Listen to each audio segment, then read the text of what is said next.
Many of us, or many Muslims especially, know little bit about the history of Islam in the UK.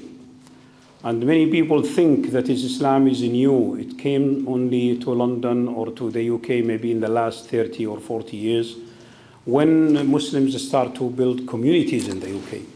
Actually, there are a lot of pages, really. Pages are not known or not read by many people about the history of Islam.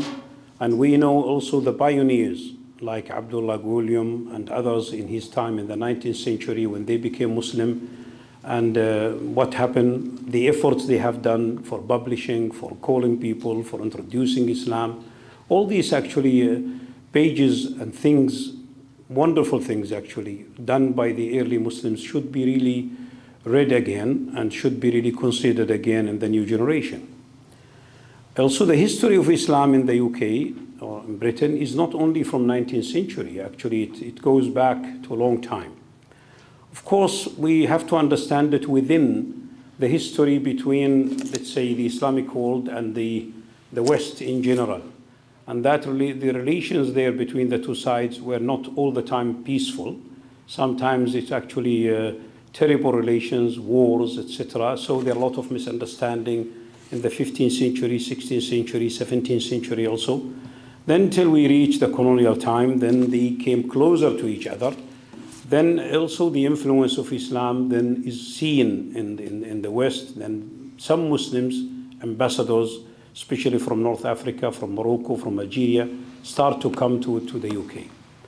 One of the early Muslims, maybe we actually we heard about, is Joseph Betts. Joseph Betts is actually he's a sailor from here, from Britain, and then he was taken from his ship as a hostage and then enslaved in Algeria. Then he stayed in Algeria. Then he visited Egypt. He is maybe the first British who visited Mecca and Medina. That is in the 17th century. And he, of course, wrote his trip or his travel in a small book. And then after that, we heard about also others, like, for example, Benjamin Bishop, who was in 1606, was a consul in Cairo, and he was a Muslim, according to some writings. Then till we reach, for example, within this relation between Islam in general or Islamic world and Britain, particularly, we reach to the translation of the Quran by Alexander Rose, which a translation trying to defend or trying to let people in the UK to understand Islam. And he actually was so keen to stop, let's say, the movement of conversion from some people from here when they go there to North Africa, to Egypt, to Syria, to Iraq. Some of them became Muslim, or they become, as they call them, apostates. So they left Christianity and then they became Muslim. They used to call Muslims in that time Turks. If you become a Muslim, then you are Turkish, you are Turk, or you are Moroccan. So every Muslim is Moroccan or Turk. And when they describe in that time, in that early time, before the time we are talking about today, of course, when someone became Muslim, they said he has been Turkified. That means he became a Turk person. Anyway, of course, after the 19th century, the relation became more deeper and the knowledge became bigger between the two sides.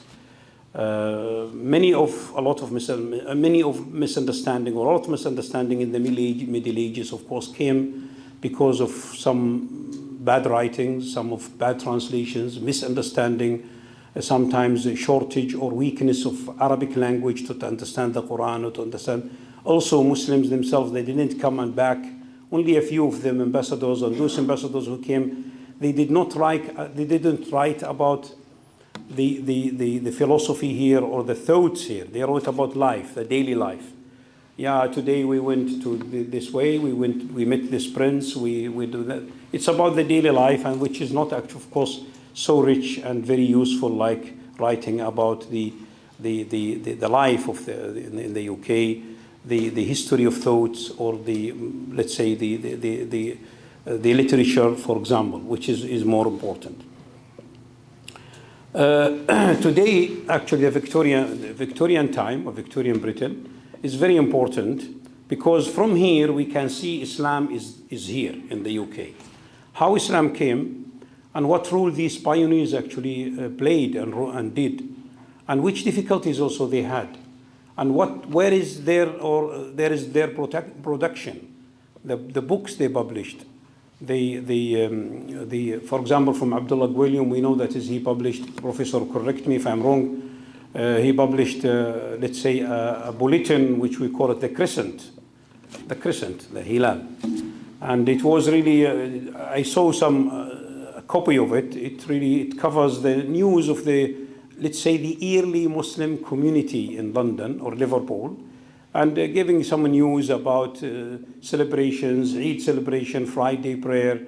Sometimes even there are some news about some marriages in the Muslim community.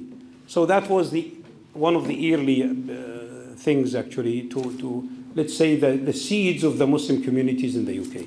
Of course, in the second half of the 20th century, many Muslims came here as students, as workers, especially after the Second World War, after the whole destruction in Europe. Muslims and Arabs moved, actually thousands of them came to work and to rebuild the continent, and especially here in the UK. From that moment, we can say the Muslim communities are seen in the UK, till of course today. The page of the history of Islam in the UK, by the way, there are a lot of things to be said about history of Islam in the UK, many, starting from 16th century, going down till today. I just mentioned some names, actually, not all of them. These pages really supposed to be how can I say, reconsidered again, reread by us, by the new generation.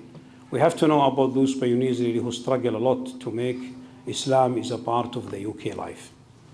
Alhamdulillah, today Muslims are part of the British society and the British or the UK. So they are citizens, they have all the duties and the rights of others. Then we expect, of course, then the Muslim community to flourish and to play more role in the modern life of the UK.